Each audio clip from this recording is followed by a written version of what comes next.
For decades, one of the most powerful forces in American conservatism hasn't come from Wall Street or Washington, but from church pews.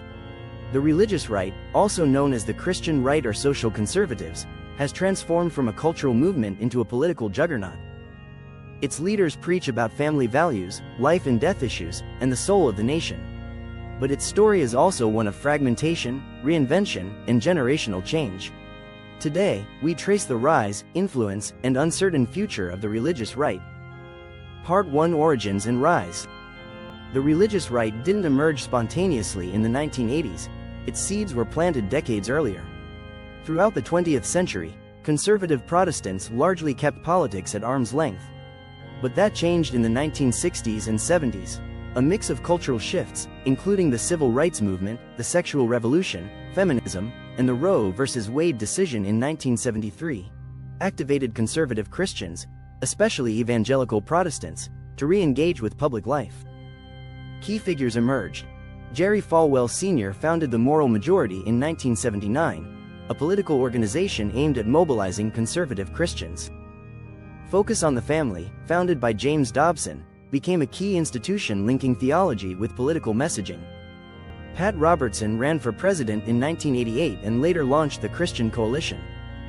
These groups opposed abortion, the Equal Rights Amendment, and secularism in public schools, and supported traditional marriage, prayer in school, and religious expression.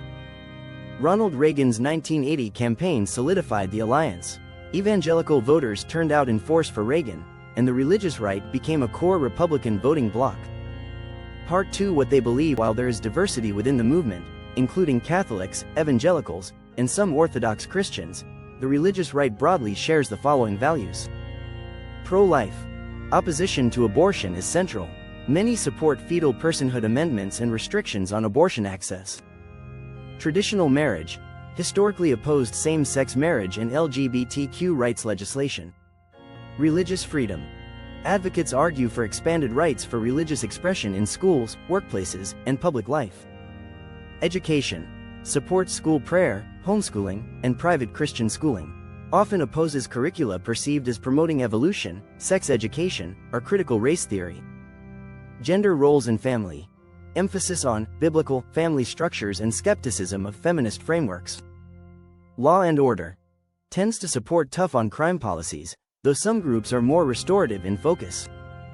Importantly, this faction does not separate religion from politics. They see public policy as an extension of moral and spiritual convictions. Part 3: Peak influence, 1980s to 2000s. The 1980s to early 2000s marked the peak of the religious right's institutional power. During the George W. Bush years, evangelical leaders had unprecedented access to the White House. Karl Rove, Bush's senior advisor, famously referred to evangelicals as the base of the base. Key policies reflected their priorities. The Partial Birth Abortion Ban Act, federal funding restrictions on stem cell research, faith-based initiatives supporting religious nonprofits, and constitutional amendments, in many states, banning same-sex marriage. Media empires like Christian radio, televangelism, and outlets like the 700 Club amplified the movement's reach. But even at its peak, the movement showed signs of strain. Younger evangelicals were less interested in culture war battles, and scandals among high-profile leaders, like Ted Haggard, eroded some public credibility. Part 4: Trump, realignment, and new tensions. The 2016 election marked a surprising chapter. Despite Donald Trump's personal behavior and lack of deep religious ties, he received overwhelming support from white evangelicals, over 80% of their vote. Why? Policy promises. Trump vowed to appoint conservative judges, protect religious liberty, and defund Planned Parenthood. In office, he delivered. The appointments of Justices Gorsuch, Kavanaugh, and Barrett, support for religious exemptions from contraception mandates, recognition of Jerusalem as Israel's capital, a key issue for many evangelicals. For some, Trump's presidency represented a Cyrus moment, a flawed man used by God to advance moral ends. But others, especially younger Christians, were uneasy. A generational divide deepened. Many younger evangelicals focused more on racial justice, immigration, and climate change than on abortion or same-sex marriage. Meanwhile, others drifted into the more overtly nationalist wing of the right, blending religious rhetoric with anti-elitism and populism. Part 5 2024 and the Road Ahead.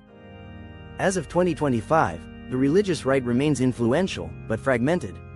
Trump's re-election solidified their role in the GOP coalition, but it also highlighted divisions between values voters, who remain focused on moral issues, and Christian nationalists, who blend faith with hardline identity politics.